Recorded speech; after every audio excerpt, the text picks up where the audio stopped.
Letter 10. My dear Wormwood, I was delighted to hear from Triptweeze that your patient has made some very desirable new acquaintances, and that you seem to have used this event in a really promising manner. I gather that the middle-aged married couple who called at his office are just the sort of people we want him to know. Rich, smart, superficially intellectual, and brightly sceptical about everything in the world.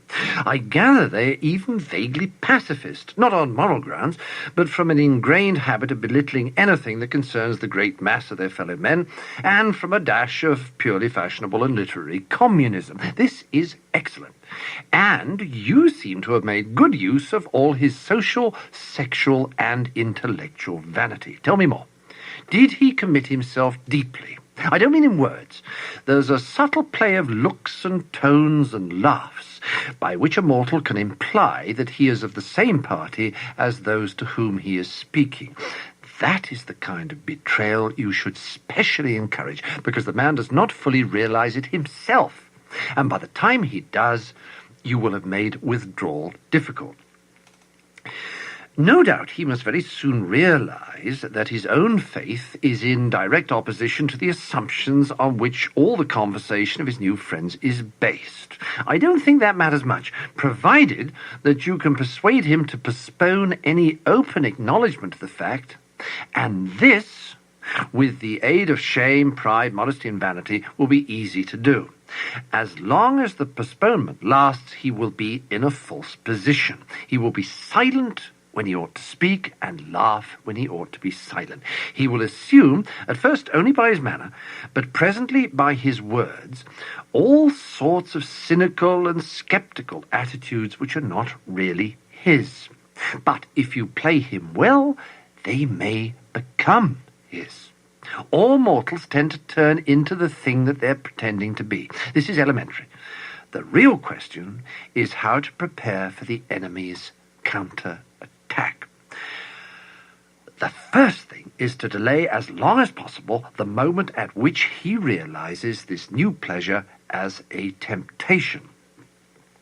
Since the enemy's servants have been preaching about the world as one of the great standard temptations for 2,000 years, this might seem difficult to do, but fortunately they have said very little about it for the last few decades.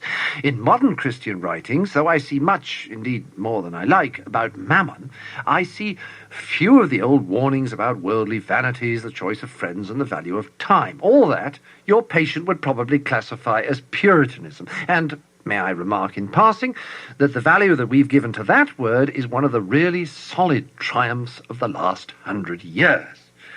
By it we rescue annually thousands of humans from temperance, chastity, and sobriety of life. Sooner or later, however, the real nature of his new friends must become clear to him, and then your tactics must depend on the patient's intelligence. If he is a big enough fool, you can get him to realize the character of the friends only while they are absent. Their presence can be made to sweep away all criticism. If this succeeds, he can be induced to live, as I've known many humans live, for quite long periods, two parallel lives. He will not only appear to be, but will actually be a different man in each of the circles he frequents. Failing this, there is a subtler and more entertaining method.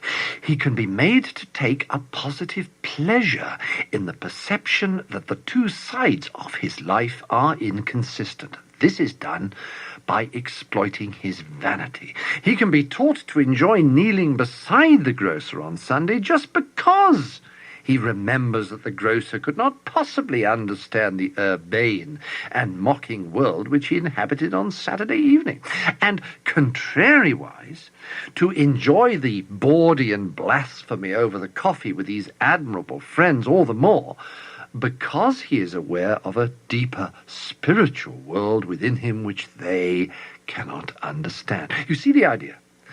The worldly friends touch him on one side and the grocer on the other, and he is the complete, balanced, complex man who sees round them all. Thus, while being permanently treacherous to at least two sets of people, he will feel, instead of shame, a continual undercurrent of self-satisfaction. Finally, If all else fails, you can persuade him in defiance of conscience to continue the new acquaintance on the ground that he is in some unspecified way doing these people good by the mere fact of drinking their cocktails and laughing at their jokes, and that to cease to do so would be priggish, intolerant, and, of course, puritanical. Meanwhile, he would, of course, take the obvious precaution of seeing that this new development induces him to spend more than he can afford and to neglect his work and his mother. Her jealousy and alarm and his increasing evasiveness or rudeness will be invaluable for the aggravation of the domestic tension. Your affectionate Uncle, Screwtape. Letter 11.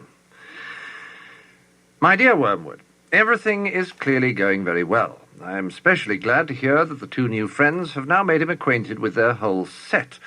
All these, as I find from the record office, are thoroughly reliable people, steady, consistent scoffers and worldlings, who without any spectacular crimes are progressing quietly and comfortably towards our father's house. You speak of their being great laughers. I trust this does not mean that you are under the impression that laughter as such is always in our favour. The point is worth some attention. I divide the causes of human laughter into joy, fun, the joke proper, and flippancy. You will see the first among friends and lovers reunited on the eve of a holiday. Among adults, some pretext in the way of jokes is usually provided, but the facility with which the smallest witticisms produce laughter at such a time shows that they are not the real cause. What that real cause is, we do not know. Something like it is expressed in much of that detestable art which the humans call music, and something like it occurs in heaven, a meaningless acceleration in the rhythm of celestial experience quite opaque to us. Laughter of this kind does us no good and should always be discouraged. Besides, the phenomenon is of itself disgusting and a direct insult to the realism, dignity, and austerity of hell. Fun is closely related to joy, a sort of emotional froth arising from the play instinct. It is very little use to us. It can sometimes be used, of course, to divert humans from something else which the enemy would like them to be feeling or doing, but in itself it has wholly undesirable tendencies. It promotes charity, courage, contentment, and many other evils. The joke proper, which turns on sudden perception of incongruity, is a much more promising field. I am not thinking primarily of indecent or bawdy humour, which, though much relied upon by second-rate tempters, is often disappointing in its results. The truth is that humans are pretty clearly divided on this matter into two classes. There are some to whom no passion is as serious as lust, and for whom any indecent story ceases to produce lasciviousness precisely in so far as it becomes funny. There are others in whom laughter and lust are excited at the same moment and by the same things. The first sort joke about sex because it gives rise to many incongruities. The second cultivate incongruities because they afford a pretext for talking about sex. If your man is of the first type, bawdy humour will not help you. I shall never forget the hours which I wasted, hours to be of unbearable tedium, with one of my early patients in bars and smoking rooms before I learned this rule. Find out which group the patient belongs to, and see that he does not find out. The real use of jokes or humour is in quite a different direction, and it is specially promising among the English, who take their sense of humour so seriously that a deficiency in this sense is almost the only deficiency of which they feel shame. Humour is for them the all-consoling, and mark this, the all-excusing grace of life. Hence it is invaluable as a means of destroying shame. If a man simply lets others pay for him, he is mean. If he boasts of it in a jocular manner and twits his fellows with having been scored off, he is no longer mean, but a comical fellow. Mere cowardice is shameful. Cowardice boasted of with humorous exaggerations and grotesque gestures can be passed off as funny. Cruelty is shameful, unless the cruel man can represent it as a practical joke. 1,000 bawdy or even blasphemous jokes do not help towards a man's damnation so much as his discovery that almost anything he wants to do can be done, not only without the disapproval, but with the admiration of his fellows, if only it can get itself treated as a joke. And this temptation can be almost entirely hidden from your patient by that English seriousness about humour. Any suggestion that there might be too much of it can be represented to him as puritanical or as betraying a lack of humour. But flippancy is the best of all. In the first place, it is very economical. Only a clever human can make a real joke about virtue, or indeed about anything else. Any of them can be trained to talk as if virtue were funny. Among flippant people, the joke is always assumed to have been made.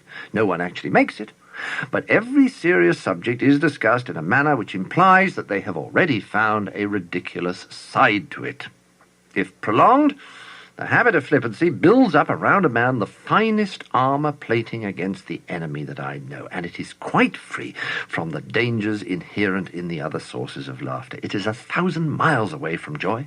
It deadens instead of sharpening the intellect, and it excites no affection between those who practice it. Your affectionate uncle, Screwtape. Letter 12.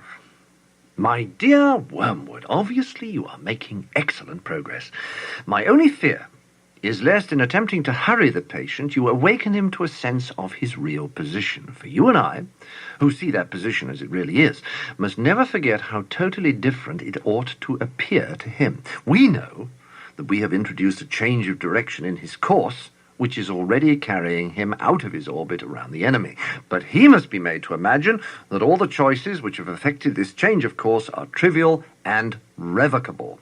He must not be allowed to suspect that he is now, however slowly, heading right away from the sun on a line which will carry him into the cold and dark of utmost space. For this reason, I am almost glad to hear that he is still a churchgoer and a communicant. I know there are dangers in this, but anything is better than that he should realize the break he has made with the first months of his Christian life. As long as he retains externally the habits of a Christian, he can still be made to think of himself as one who has adopted a few new friends and amusements, but whose spiritual state is much the same as it was 6 weeks ago. And while he thinks that, we do not have to contend with the explicit repentance of a definite, fully recognized sin, but only with his vague, though uneasy feeling that he hasn't been doing very well recently. This dim uneasiness needs careful handling. If it gets too strong, it may wake him up and spoil the whole game. On the other hand, if you suppress it entirely, which, by the by, the enemy will probably not allow you to do, we lose an element in the situation which can be turned to good account. If such a feeling is allowed to live, but not allowed to become irresistible and flower into real repentance, it has one invaluable tendency. It increases the patient's reluctance to think about the enemy. All humans, at nearly all times, have some such reluctance, but when thinking of him involves facing and intensifying a whole vague cloud of half-conscious guilt, this reluctance is increased tenfold. They hate every idea that suggests him, just as men in financial embarrassment hate the very sight of a bank book. In this state, your patient will not omit, but he will increasingly dislike his religious duties. He will think about them as little as he feels he decently can beforehand, and forget them as soon as possible when they're over. A few weeks ago, you had to tempt him to unreality and inattention in his prayers. But now you will find him opening his arms to you and almost begging you to distract his purpose and benumb his heart. He will want his prayers to be unreal, for he will dread nothing so much as effective contact with the enemy. His aim will be to let sleeping worms lie. As this condition becomes more fully established, you will be gradually freed from the tiresome business of providing pleasures as temptations. As the uneasiness and his reluctance to face it cut him off more and more from all real happiness, And as habit renders the pleasures of vanity and excitement and flippancy at once less pleasant and harder to forego, for that is what habit fortunately does to a pleasure, you will find that anything or nothing is sufficient to attract his wandering attention. You no longer need a good book, which he really likes, to keep him from his prayers or his work.